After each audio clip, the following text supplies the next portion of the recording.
போன எபிசோடில் என்குல்கோ ஒரு மாதிரியாகி மேலேருந்து கீழே விழுந்தான். அப்போ எல்லாரும் மிட் நைட் 12 மணி ஆன பிறகு அப்படியே தூங்கிட்டாங்கல்ல. அது வரைக்கும் பார்த்துருப்போம். அதுலேருந்து தான் கண்டினியூ ஆகுது. அடுத்த நாள் ஆகிட்டு ஹீரோனி தான் ஃபஸ்ட்டு முழிக்கிறா. அப்படியே ஒவ்வொருத்தரும் முழிக்கிறாங்க.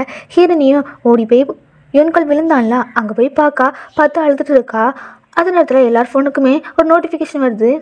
போலீஸு ஸ்கில்லை யூஸ் பண்ணி மாஃபியா யாருன்னு கண்டுபிடிங்க. நெக்ஸ்ட்டு ஜுன்வானை மாஃபியா தான் சாகடிச்சிருக்குன்னு போட்டிருக்கு. அப்போ ஜுன்வான் ஒரு மாஃபியா தானே அனௌன்ஸ்மெண்ட்டில் சொல்கிறாங்க. நீங்கள் யார் மாஃபியான்னு கண்டுபிடிச்சி நைட்டு 12 மணிக்குள்ளே ஓட் பண்ணிடுங்க அப்படி சொல்லுது. ஹீரோனிமே ஜுன்வான் எங்கன்னு கேட்குறா. டாபினும் ரொம்ப பயந்துட்டு அந்த இடத்த விட்டு போகிறான். அப்போ பார்க்கு தான் சொல்கிறான், இந்த ப்ராட்காஸ்ட்டுக்கு யார் தான் இன்சார்ஜ், ஏன் இந்த கேமை நடத்துகிறாங்க அப்படி ரொம்ப கோவமாக கத்துறான். ஜாங் தான் இந்த ஸ்டூடியோ 2nd ஃப்ளோரில் இருக்குது, வாங்க நம்ம போய் யாராவது இருக்காங்களான்னு செக் பண்ணுவோம் அப்படி சொல்லிட்டு ஒரு 5-6 பேர் அங்கே போகிறாங்க. அந்த டைம்லேயோ டாபின் கத்துற மாதிரி சவுண்ட் கேட்கு. உடனே எல்லாருமே அங்கே போய் பார்க்காங்க. பார்த்தா பாத்ரூம்ல ரத்தமாக இருக்கு. அப்போ ஹீரோ தான் போய் அந்த டோரை திறக்கிறான். அதில் ஜுன்வான் தான் ரொம்ப கூட்டமாக செத்து கிடக்கான். இதை பார்த்தோன்னே எல்லாருமே ரொம்ப பயப்படுறாங்க. சேம் டைம் இந்த கேங்கை தான் காமிக்காங்க. அவங்களும் அந்த ஸ்டுடியோ ரூமுக்குள்ளே போய் பார்த்தாங்க யாருமே இல்லை. அப்படியே ஜுன்வானை தான் காமிக்காங்க. அவன் செத்து கிடக்கான்ல. அதை பார்த்து டாபினும் இது எல்லாமே மாஃபியா கேமில் தான், நம்ம எல்லாருமே இப்படி தான் செத்துருவோம் அப்படி ரொம்ப பயந்துட்டு இருக்கான். அப்போ குயாங் தான் ஃபர்ஸ்ட் நீ உன் வாயை மூடு அப்படி ரொம்பவும் திட்டிட்டு இருக்கான். அந்த நேரத்தில் ஹீரோனிமே அங்கே உள்ள பிளட்டை தொட்டு பார்த்து ஜுன்வான் செத்து ரொம்ப நேரம் ஆகுதுன்னு சொல்கிறா. அப்படியே குயாங்கோ ஹீரோ கிட்ட வந்து இப்போ நம்ம என்னதான் பண்ணணும் அப்படி சொல்லி கேட்குறான். ஒன்று ஹீரோமே ஃபர்ஸ்ட் இந்த பில்டிங்கை விட்டு எல்லாருமே வெளியே போவோம் அப்படி சொல்லிட்டு இந்த மெசேஜை எல்லாருக்கிட்டையுமே பாஸ் பண்ணிருங்க அப்படி சொல்லிட்டு அந்த ரூமை விட்டு கிளம்புறாங்க. அப்படியே ஸ்டூடியோ ரூமை தான் காமிக்காங்க. அவங்களுக்குமே அந்த மெசேஜ் வருது, இந்த பில்டிங்கை விட்டு ஃபாஸ்ட்டாக வெளியே வாங்கன்னு. அப்படியே அவங்களுமே அந்த ரூம் விட்டு வெளியே வராங்க. அப்படியே எல்லாருமே இந்த பில்டிங்கை விட்டு வெளியே ஓடி வராங்க. அப்போது ஒரு வார்னிங் அனௌன்ஸ்மெண்ட் வருது, இந்த கேம் ப்ளே பண்ணுறதால இந்த பவுண்டரிக்குள்ளே தான் நீங்கள் இருக்கணும் அப்படி ஒரு அனௌன்ஸ்மெண்ட் வருது. எல்லா ஃபோனுக்குமே ஒரு நோட்டிஃபிகேஷன் மாதிரி அலற மாதிரி அடிச்சிட்டே இருக்குது. உடனே ஹீரோ அந்த லைனை பார்க்கான். அப்படியே ஹீரோனி குயாங் சானா அவங்களுமே அந்த லைனை பார்க்காங்க. ஹீரோமே சொல்கிறான், யாருமே அந்த லைனை கிராஸ் பண்ணி போகாதீங்க, ஏதோ சம்திங் இருக்குன்னு சொல்கிறான். ஆனாலுமே ஹீரோ பேச்சை அங்கே ஒருத்தன் கேட்கல. அவன் அந்த லைனை விட்டு கிராஸ் பண்ணி போகிறான். அவனோட ஃப்ரெண்டுமே இவனை ஸ்டாப் பண்ணலான்னு அவன் பின்னாடியே போயிடுறான். அந்த டைமில் அனௌன்ஸ்மெண்ட் வருது, 2 பேருமே ரூல்ஸை பிரேக் பண்ணிட்டாங்க, அதனால அவங்கள இந்த கேம் விட்டு எலிமினேட் பண்ணுறோம் அப்படி சொல்லுது. அதுக்கப்புறம் என்குலுக்கு எப்படி சவுண்டு கேட்டுச்சோ அதே மாதிரி இவங்க 2 பேருக்குமே சவுண்டு கேட்குது. அப்படியே 2 பேர் கண்ணுமே ஒயிட் கலராக மாறுது. 2 பேருமே மாற்றி ரொம்ப கொடூரமாக அடிச்சுக்கிறாங்க. அதில் ஒருத்தன் ரத்தம்லாம் ரொம்ப வெளியே போய் அப்படியே செத்துறான். இன்னொருத்தன் சைல இருக்கிற ஒரு கல் எடுத்து அவனே அவன் தலைமையில அடிச்சு ரொம்ப கொடூரமாக செத்துறான். அங்கே இருக்கிறவங்களாம் ரொம்ப பயந்துட்டு இருக்காங்க. அப்போ ஒரு அனௌன்ஸ்மெண்ட் வருது, 2 பேருமே சிட்டிசனு. நெக்ஸ்ட்டு எல்லாருமே உள்ளே போய் ஹாலில் உட்காந்து பேசுகிறாங்க. அப்போ இந்த ஜோடியை காமிக்காங்கல்ல, இதில் இவனோட நேம் வந்து யூஜின், இவளோட நேம் வந்து ஜீசு. யூஜின்மே சுஸ்மி கிட்ட டீச்சர் எப்போ தான் வருவாங்க அப்படி சொல்லி கேட்குறான். அவளுமே சொல்கிறா, எனக்கு தெரியாது, நானுமே ஃபோன் பண்ணி பார்த்தேன் ஆனால் ரீச் ஆகலை, சீக்கிரமாக வருவாங்கன்னு நினைக்கேன் அப்படி சொல்லிட்டு இருக்கா. ஜீசுக்கு ரொம்ப பயமாக இருக்குது, அவளுமே அழுதுட்டு இருக்கா.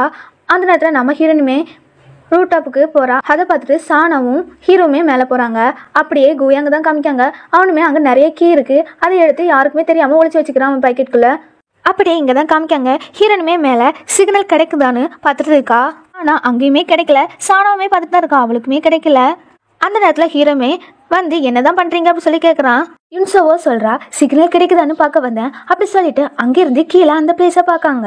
அப்போ ஹீரோனிமே சொல்கிறான், அந்த அனௌன்ஸ்மெண்ட்டில் நம்ம எல்லாருமே இந்த பவுண்டரி லைனுக்குள்ளே தான் நடக்கணும் அப்படி சொன்னாங்கல்ல, இந்த லைனை பாருங்கள், அது எங்கெல்லாம் போயிருக்கோ இந்த லைனை நம்ம ஃபாலோ பண்ணி போனால் அது எதில் பிரேக் ஆகிருக்கோ அதுலேருந்து நம்ம வெளியே போக முடியும்ல அப்படி சொல்லிட்டு அந்த இடத்த விட்டு 3 பேருமே போகிறாங்க. 3 பேருமே அந்த லைன் எங்கே போகுதுன்னு ஃபாலோ பண்ணி போகிறாங்க. அதுவுமே ஒரு காட்டுக்குள்ளே போகுது. கட் பண்ணான் ஹீரோ தான் அங்கே இருக்கிற எல்லா ஸ்டூடெண்ட்ஸ்க்குமே எக்ஸ்பிளைன் பண்ணிட்டு இருக்கான். இந்த லைன் காட்டுக்குள்ளே போகுது, அதை ஃபாலோ பண்ணி போனால் ஏதாவது வில்லேஜ் மக்கள் இருந்தாங்கன்னா அவங்கக்கிட்ட ஹெல்ப் கேட்கலாம்ல அப்படி சொல்லிட்டு யாரெல்லாம் என் கூட வாரீங்க அப்படி சொல்லி கேட்குறான். யாருமே வர மாட்டேங்காங்க. ஹீரோமே சரி நான் மட்டுமே போகிறேன் அப்படி சொல்லிட்டு இருக்கான். ஹீரோயின்மே நான் வரேன் சொல்கிறேன், பட் சானா தான் விட மாட்டுக்கா. சுசுமியோ நான் வரேன், பார்க்கும் வருவான் அப்படி சொல்லிட்டு நானே ஜீசு யூஜின் வாரீங்களா அப்படி சொல்லி கேட்குறா. பிகாஸ் இவங்க எல்லாருமே ஒரே கேங் தானே அதனால கேட்குறா. பட் ஜீசோ நான் வரலன்னு சொல்லிடுறா. யூஜின்மே நானும் வரலன்னு சொல்லிடுறான். சரி நானி நீயாட்ட வருவியா அப்படி சொல்லி கேட்குறா. நானுமே நான் வரலன்னு சொல்லிடுறா. அப்போ ஜாங் வந்து நான் வரேன் சொல்கிறான். அதை பார்த்து நானும் வரேன் அப்படி சொல்லிடுறா. அதுக்கப்புறம் எங்கள் கேங்கில் ஒரு பொண்ணு சொல்வேன் தெரியுமா, அவளோட நேம் வந்து என்கா, அவளுமே நான் வரேன்னு சொல்கிறா. சரி ஓகேன்னு எல்லாருமே அந்த இடத்துக்கு போக நிற்காங்க. அப்போ ஹீரோனுமே ஹீரோ கிட்ட நீ சேஃபாக இருன்னு சொல்கிறா. அப்படியே எல்லாருக்கிட்டையுமே நீங்கள் சேஃபாக இருங்கன்னு சொல்கிறா. அப்படியே எல்லாருமே அந்த காட்டுக்குள்ளே போகிறாங்க. ஹீரோனி சானாவும் அந்த இடத்த விட்டு கிளம்புறாங்க. அப்போ யாரோ யுன்சோன்னு கூப்பிட்றாங்க. அவளுமே பின்னாடி எட்டி பார்க்கா. பட் யாருமே அங்கே இல்லை. சானா கிட்டே ஹீரோகிட்டையுமே நீயா என் நேம் சொல்லி கூப்பிட்டா அப்படி சொல்லி கேட்கா. சானாவுமே இல்லைடி என்ன ஏதாட்டும் பிரச்சனையா அப்படி சொல்லி கேட்கா. அவனுமே ஒன்றும் இல்லை அப்படி சொல்லிட்டு ரெண்டு பேருமே அந்த இடத்த விட்டு கிளம்புறாங்க. கட் பண்ணால் குயன் கேங்க தான் காமிக்காங்க. அவனுமே நிறைய கீ எடுத்தான்ல, அதை வச்சு யாருக்குமே தெரியாமல் ஒரு ரூமை திறக்கிறான். அந்த ரூம்லேயே சாப்பிட்றதுக்கு தேவையான எல்லா திங்ஸும் இருக்குது. நெக்ஸ்ட்டு ஹீரோனியை தான் காமிக்காங்க. அவளுமே ஜுன்வானை ஃபோட்டோ எடுத்துகிட்டு இருக்கா. சானா சொல்கிறா எதுக்கிட்டே இதெல்லாம் ஃபோட்டோ எடுத்துகிட்டு இருக்கா அப்படி சொல்லி கேட்கா. ஹீரோனுமே சொல்கிறா யார் அந்த கொலையாளின்னு கண்டுபிடிக்க அப்படி சொல்லிட்டு பக்கத்தில் உள்ள பாத்ரூமை பார்க்கா. அங்கே ஜுன்வானோட ஃபோன் இருக்குது. அந்த ஃபோனை எடுத்து பார்த்துட்டு டோரையும் திறந்து பார்க்கா. அங்கே ஃபயர் சேஃப்டி ஒன்று வச்சிருப்பாங்களா, அதுல ரத்தமா இருக்கு. இதை பார்த்துட்டு ஹீரோனிமே சானா கிட்ட சொல்றா ஜுன்வானை இதை வச்சுதான் அவன் தலையில அடிச்சிருப்பாங்க போல அப்படி சொல்லிட்டு ஜுன்வானை போய் பார்த்துட்டு ஹீரோனிமே சொல்றா இவன் தலையில மட்டும்தான் காய் இருக்கு, பட் கை கால்லாம் ஒரு காயம் கூட இல்ல, எந்த மார்க்குமே இல்ல, இவன் ஒரு மாஃபியா தானே, முடிச்சுட்டு தானே இருப்பான், பிறகு எப்படி இவன் செத்து போனான் அப்படி சொல்லிட்டு இருக்கா. அப்படியே ஜுன்வான் எப்படி செத்து போனான்னு நமக்கு காமிக்காங்க. அவன் அந்த ஃபயர் சேஃப்டியில தானாகவே முட்டிட்டு இருக்கான். ஆனா எதுக்கு முட்டிட்டு இருக்கான் என்ன காரணம் நமக்கு ஒன்றும் தெரியல. பிறகு காமிப்பாங்களா இருக்கும். அப்போ டேபினோ சொல்றான் ஒரு மாஃபியாவில் இன்னொரு மாஃபியாவை கொல்ல முடியும் அப்படி சொல்கிறான். கட் பண்ணால் நம்ம ஹீரோ டீமை தான் காமிக்காங்க. அவங்களும் அந்த லைனை ஃபாலோ பண்ணிட்டு போயிட்டே இருக்காங்க. அதில் ஒரு மேடு மாதிரி வருது. அதில் ஏற ஹீரோ அண்ட் ஜாங் தான் அவங்களுக்குலாம் ஹெல்ப் பண்ணுறாங்க. ஒவ்வொருத்தராக ஏறுறாங்க. லாஸ்ட்டாக நானி தான் ஏறுறா. பட் அவள் கால் வலிக்கு விட்டு கீழே விழுந்துடுறா. அதுவுமே லைனுக்குள்ளே விழுந்ததால் பிரச்சனை இல்லை. ஜாங் தான் போய் நானி நீ ஓகே தானே அப்படி சொல்லி அவள் காலை பிடிச்சி பார்க்குறா. காலை ரொம்ப வலிக்குது. ஹீரோ கிட்டமே ஜாங் சொல்கிறான் நானிக்கு கால் ரொம்ப வலிக்குதுன்னு. ஜாங் தான் அவளுக்கு துணியை வச்சு காலை கெட்டு போட்டு விடுறான். அப்போ சுசிமியே வந்து நானிக்கிட்ட நீ ஓகே தானே அப்படி சொல்லி கேட்குறா. நானுமே நான் ஓகே தான் அப்படி சொல்கிறா. உடனே சுசிமியே சரி ஓகே நம்ம இங்கேருந்து மேலே போவோம்னு சொல்கிறா. உடனே எல்லாருமே அங்கேருந்து நடக்கிறாங்க. சேம் டைம் ஹீரோனி இருக்கிற இடத்த தான் காமிக்காங்க. அங்கே ரெண்டு டெட் பாடியுமே ஃப்ரீசர் ரூம்குள்ளே எடுத்து வைக்கிறாங்க. எடுத்து வச்ச பிறகு யுன்கோல் ஃபோனுமே அவங்க ஃப்ரெண்டு கிட்ட இருந்து வாங்குறான் நம்ம ஹீரோனி.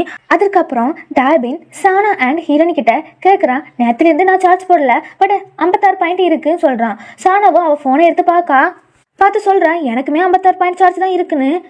இங்கே என்னதான் நடக்கணும் மனசுக்குள்ள நினைக்கிறா. நெக்ஸ்ட் ஹீரோனி சானாவும் படியிலிருந்து கீழே இறங்கி வராங்க. அப்போ யாரும் அந்த சைடில் இன்சொன்னு கூப்பிட்றாங்க. ஹீரோனிமே அந்த சைடில் யாருன்னு பார்க்கா. பட் அங்கே யாருமே இல்லை. உடனே சானா கிட்ட நான் ரெஸ்ட் ரூமுக்கு போகிறேன் அப்படி சொல்லிட்டு சவுண்டு எந்த பக்கம் வந்துச்சோ அந்த பக்கமாக போகிறான். அங்கே ஒரு ரூம்குள்ளே போகிறான். அந்த இடத்த பார்த்தாலே பயங்கரமாக இருக்குது. அதில் நடுவில் ஒரு மீன் தொட்டி மாதிரி இருக்குது. அதை யூன்ஸை பார்த்துட்டு இருக்கா. அப்போ பின்னாடி ஒரு உருவம் நிற்குது. நம்ம ஹீரோனுமே பின்னாடி திரும்பி பார்க்கா. பட் பின்னாடி யாருமே இல்லை. அந்த நேரத்தில் ஒரு டோர் திறக்கிற மாதிரி சவுண்டு கேட்குது. அதை பார்த்துட்டு யூன்ஸோ அங்கே ஓடி பார்க்கா. அந்த ரூமில் நிறைய சிஸ்டம்லாம் இருக்குது. பக்கத்தில் ஒரு ஃபோனும் இருக்குது. அதை பார்த்துட்டு யூன்ஸோ ஃபோன் ஒர்க் ஆகுதான்னு பார்க்குறா. பட் ஃபோனுமே ஒர்க் ஆகல. அப்படி சிஸ்டமும் ஒர்க் ஆகுதுன்னு பார்க்குறா. சிஸ்டமும் ஒர்க் ஆகல. அப்படியே அந்த ரூமை விட்டு போகிறா. பின்னாடி அந்த ரூமை காமிக்காங்க. அங்கே ஆட்டோமேட்டிக்காக சிஸ்டம் எல்லாம் ஒர்க் ஆகுது. அதில் எல்லா ஸ்டூடெண்ட்ஸும் என்ன பண்ணுறாங்கன்னு கேமராவில் காமிக்குது.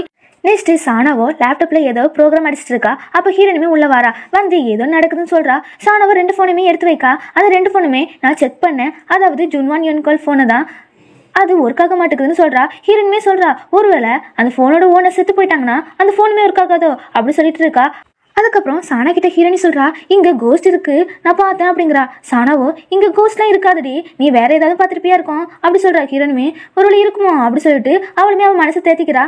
நெக்ஸ்ட் கட் பண்ணா இந்த டீமை தான் காமிக்காங்க. அவங்களுமே மேலே ஏறி வந்துட்டாங்க. ஆனால் அங்கேயுமே ஒரு கட்டத்தில் லைன் முடிஞ்சிருது. அப்போ பார்க்கு கேமராவில் பார்த்துட்டு அந்த சைடில் யாரோ இருக்காங்கன்னு சொல்கிறான். சேம் டைம் சுசிமியும் கிம் கிட்ட அந்த லைன் இன்னும் முடிஞ்ச மாதிரி தெரியல, கிட்ட போய் பாருன்னு சொல்கிறா. அப்படியே எல்லாருமே கேமரா பார்த்து அங்கே இருக்கிறவங்கள கூப்பிட்றாங்க ஹெல்ப் பண்ணுங்கன்னு. அப்போ பார்க்கு தான் அது கவனமாக பார்த்து அங்கே ஏதோ வியர்டாக இருக்குன்னு சொல்கிறான். கேமராவே கீழே கிட்ட காமிச்சு அங்கே இருக்கிறவங்கள பாரு ஒரு அசைவு கூட இல்லை, சில மாதிரி நிற்கிறாங்க, அந்த பறவையும் அப்படி தான் இருக்குன்னு சொல்கிறான். அப்படியே அவங்க அந்த சைடில் கேமராவை பார்த்துட்டு இருக்காங்க. சேம் டைம் இந்த சைடில் கிம் சொல்கிறான் இந்த லைன் இதோட முடிஞ்சிட்டு போல அப்படி சொல்கிறான். ஆனாலும் சுசிமி அவனை மிரட்டி இன்னும் கொஞ்சம் போய் பாரு லைன் முடிஞ்ச மாதிரி தெரியலன்னு சொல்கிறான். அவனுமே போகிறான். அப்போ அதில் அவனோட கால் வலிக்கு விட சுசிமியை பிடிக்கிறா. பட் அவன் அந்த லைனை விட்டு வெளியே விழுந்துறான். அப்போ ஒரு அனௌன்ஸ்மெண்ட் வருது, கிம் பவுண்டரி விட்டு வெளியே போயிட்டான், அவனை இந்த கேமை விட்டு எலிமினேட் பண்ணுறோம் சொல்லுது. சுசிமியை ரொம்ப பயப்படுறா. பின்னாடி என்கா இங்கே நடக்கிற எல்லாமே பார்த்து அவனையும் பயந்து அழுதுட்டு இருக்கா. கிம்முக்கும் ஒரு மாதிரி சவுண்டு கேட்குது, கண்ணெல்லாம் மாறுது. இதை பார்த்து ஹீரோ அண்ட் ஜாங்கெல்லாம் ரொம்ப அழுகுறாங்க. பிகாஸ் இவங்க எல்லாருமே ரொம்ப க்ளோஸ் ஃப்ரெண்ட்ல. அதான் அவனுமே அவனோட கண்ணு பிடிங்க அப்படியே உருண்டு போய் ஒரு கம்பளை குத்தி செத்துறான். ஜாங்லாம் ரொம்ப கதறி அழுகுறான். அவனோட பெஸ்ட் ஃப்ரெண்டு அவன் கண் முன்னாடியே இப்படி கொட்டுறமா செத்தா எப்படி இருக்கும், எல்லாருக்குமே ரொம்ப கஷ்டமாக இருக்கும்ல, அதேமாரி தான் அவனுக்கும் அப்படி இருக்குது. அவனுமே ரொம்ப கதறி அழுதுட்டு இருக்கான். அப்படியே அந்த மலையை தான் காமிக்காங்க. இதோட இந்த எபிசோட் முடியுது. மாஃபியா யாருன்னு இன்னுமே காமிக்கல. நெக்ஸ்ட் எபிசோடில் காமிச்சாலும் காமிக்கலாம். இந்த எபிசோட் பிடிச்சிருந்தா லைக் அண்ட் ஷேர் பண்ணி கமெண்ட் பண்ணுங்கள். அடுத்த எபிசோடில் பார்ப்போம். Bye bye.